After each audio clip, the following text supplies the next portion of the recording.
కాంగ్రెస్ ప్రభుత్వంలోనే అన్ని వర్గాలకు న్యాయం జరుగుతుందని తెలంగాణ సీఎం రేవంత్ రెడ్డి అన్నారు. పార్టీలో కష్టపడిన వారికి ఖచ్చితంగా పదవులు వస్తాయన్నారు. కేసీఆర్, కిషన్ రెడ్డి తెలంగాణ అభివృద్ధికి అడ్డుపడుతున్నారని ఆరోపించారు. బీసీ కులగణన, ఎస్సీ వర్గీకరణ కాంగ్రెస్ వల్లే సాధ్యమవుతుందన్నారు. ఎస్సీల వర్గీకరణపై బీజేపీ ఎందుకు మౌనంగా ఉంటుందో చెప్పాలన్నారు. బీజేపీకి నష్టం జరుగుతుందనే దక్షిణాది రాష్ట్రాల్లో నియోజకవర్గాల పునర్విభజన చేయడం లేదని ఆరోపించారు. రాబోయే రోజుల్లో గ్రామాన ఈ విషయాలన్నిటిని కూడా ప్రజలకు తెలియజెప్తాం. బీజేపీ బీఆర్ఎస్ చీకటి ఒప్పందంలో భాగంగా ఏ విధంగా ఈరోజు వాళ్ళు తెలంగాణకు అన్యాయం చేస్తుండో కూడా ప్రజలకు వివరించే కార్యాచరణను తీసుకుంటాం. తొందరలోనే గ్రామ స్థాయి నుంచి రాష్ట్ర స్థాయి వరకు పార్టీ నిర్మాణాన్ని చేపడతాం.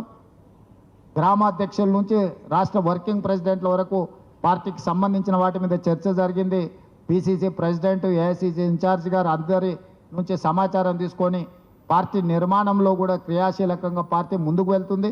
ప్రభుత్వం అమలు చేస్తున్న అభివృద్ధి సంక్షేమ పథకాలను ప్రభుత్వం ముందుకు తీసుకెళ్తుంది. కార్యకర్తలు ప్రజల దగ్గరికి తీసుకెళ్లడం జరుగుతుంది. మా మిత్రుడు కృష్ణమాదిగని పాపం కౌగిలించుకున్నారు, బాగానే ఆయనను వినియోగించుకున్నారు ఎన్నికలలో.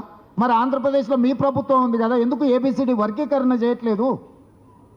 మాదిగ ఉపకులాలు ఒకనాడు ఆంధ్రప్రదేశ్, తెలంగాణ ఉమ్మడి రాష్ట్రము, ఆ రోజు మాదిగ ఉపకులాలు వర్గీకరణ అమలు జరిగింది కదా. ఈరోజు తెలంగాణలో మేము అమలు చేయడానికి అన్ని నిర్ణయాలు తీసుకున్నాం. ఆంధ్రప్రదేశ్లో మీ ప్రభుత్వం ఉన్న దగ్గర ఎందుకు తీసుకోలేదు కిషన్ రెడ్డి గారు?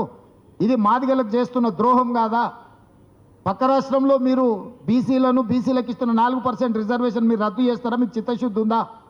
నీకు ధైర్యం ఉన్నదా కిషన్ రెడ్డి? ఆంధ్రప్రదేశ్కి వెళ్ళి చంద్రబాబు నాయుడును డిమాండ్ చేసి మైనారిటీలకు ఇస్తున్న 4% రిజర్వేషన్ ఆంధ్రప్రదేశ్లో రద్దు చేయించినా నువ్వు?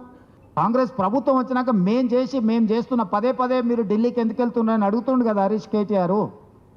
ఇందుకోసమే వెళ్తున్నాం. ఇవాళ వచ్చిన అనుమతులని మా ఇప్పుడు రైల్వే కోచ్ ఫ్యాక్టరీ వాళ్ళు సాధించారు. కాచిపేట రైల్వే కోచ్ ఫ్యాక్టరీ నేను వచ్చినాక సాధించిన. నిద్రపోయినారు వాళ్ళు 10 ఏళ్ళు. సో నాకు బేసజాలు చెవు. ప్రధానమంత్రి అయినా కేంద్ర మంత్రులైనా కలిసి రాష్ట్ర ప్రభుత్వానికి రావాల్సినవి తెచ్చుకునేది మా బాధ్యత. మేము మా బాధ్యతను నిర్వహిస్తున్నాం. ఎన్నిసార్లు అయినా పోతాం ఢిల్లీకి. మేము ప్రత్యేక విమానాలలో దుబాయ్లు ఇతర దేశాలకు పోలేదు. మేము లేకపోతే ఢిల్లీకి వెళ్ళి మేము లిక్కర్ దందా చేయలేదు. మేము ఢిల్లీలో పోయి లిక్కర్ దందాలు చేస్తలేం. మేము ఢిల్లీకి పోయి రాష్ట్రానికి రావాల్సిన నిధుల గురించి, అనుమతుల గురించి అందరినీ కలుస్తున్నాం. ఇది ప్రభాకర్ అదే ఆయన విచిత్ర వాదన చేస్తుండు. మెట్రో రైలు అనేది ఆయనని అడిగేది ఏంది? ఆయన ఇంట్లోకి వెళ్ళి ఇస్తున్నా నేను అదే అడుగుతున్నా. ఆయనని అనుమతి అడిగేది ఏంది? ఆయన ఓనరా ఈ దేశానికి? యజమానా ఏమన్నా? ఈ రాష్ట్రానికి రావాల్సిన హక్కు అది మెట్రో రైలు క్యాబినెట్ ఆమోదం చేయాలా? అంటే మేము స్వతంత్ర రాష్ట్రంగా స్వతంత్ర దేశంగా మేము ప్రకటించుకోవాలన్నా? ఇప్పుడు మేము గెలిచినాం కాబట్టి యూనియన్ ఆఫ్ స్టేట్స్ ఈ దేశం అనేది, సార్వభౌమాధికారం అనేది రాజ్యాంగంలో ఏం రాసిందో స్పిరిట్ ఆఫ్ కాన్స్టిట్యూషన్ని చదువుకోమని కిషన్ రెడ్డి గారిని. మిమ్మల్ని అనుమతి అడిగేది ఏంది? మీరేమన్నా యజమానులా మిమ్మల్ని అనుమతి అడగడానికి? I'm not subservient to any individual అనేది ఇష్టంతో నేర్చుకునేది. భాష అనేది తీసుకొచ్చి రుద్దితే ఎవరు ఊరుకోరు. ఎవరి భాష వాళ్ళకు మాతృభాష ముద్దు. అందుకే ఈ మధ్య నిన్నగాకమన్న ఆదేశాలు ఇచ్చిన మీరు చూసి ఉండొచ్చు.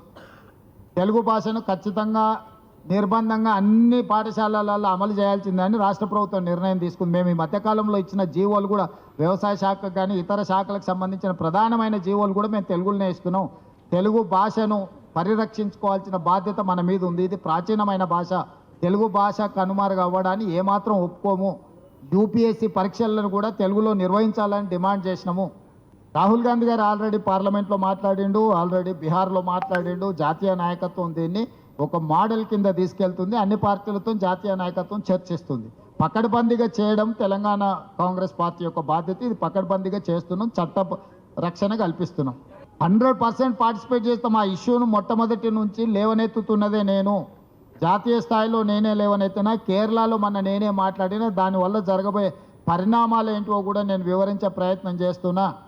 నియోజకవర్గాల పునర్విభజన ముసుగులో దక్షిణాది రాష్ట్రాలకు తీరని అన్యాయం చేసి ఉత్తరాది రాష్ట్రాల్లో వాళ్ళకి పెత్తనం ఉన్న రాష్ట్రాలలో ఎట్లయితే బీహార్కు ఉత్తరప్రదేశ్కు నిధులు కొల్లగొట్టుకుపోయారో సీట్లు కూడా పెంచుకొని బీమారు రాష్ట్రాలు అంటారు వాటిని.